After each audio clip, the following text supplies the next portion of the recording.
നമസ്കാരം.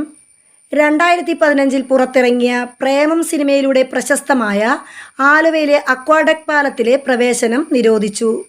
സാമൂഹ്യ വിരുദ്ധരുടെ ശല്യം രൂക്ഷമായതോടെ നാട്ടുകാരുടെ അഭ്യർത്ഥന പ്രകാരമാണ് പാലത്തിലേക്കുള്ള എല്ലാ വഴിയും അധികൃതർ അടച്ചത്.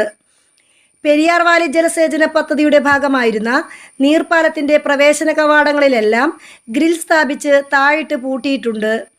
പാലത്തിൽ പ്രവേശിക്കുന്നത് വിലക്കണമെന്നാവശ്യപ്പെട്ട് നവകേരള സദസ്സിൽ നാട്ടുകാരും CPI പ്രാദേശിക നേതൃത്വവും ഒപ്പ് ശേഖരണം നടത്തി മുഖ്യമന്ത്രിക്ക് പരാതി നൽകിയിരുന്നു.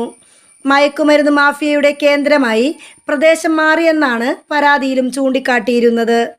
50 വർഷം മുൻപ് പറവൂർ ആലങ്ങാട് മേഖലകളിലേക്ക് പെരിയാർ വാലി കനാലിൽ നിന്ന് കാർഷിക ആവശ്യങ്ങൾക്കായി ജലമെത്തിക്കാൻ വേണ്ടി നിർമ്മിച്ചതാണ് ഈ പാലം. ഈ സ്ഥലം പശ്ചാത്തലമാക്കി സിനിമ ഇറങ്ങിയതിനു ശേഷം പ്രേമം പാലം എന്നാണിത്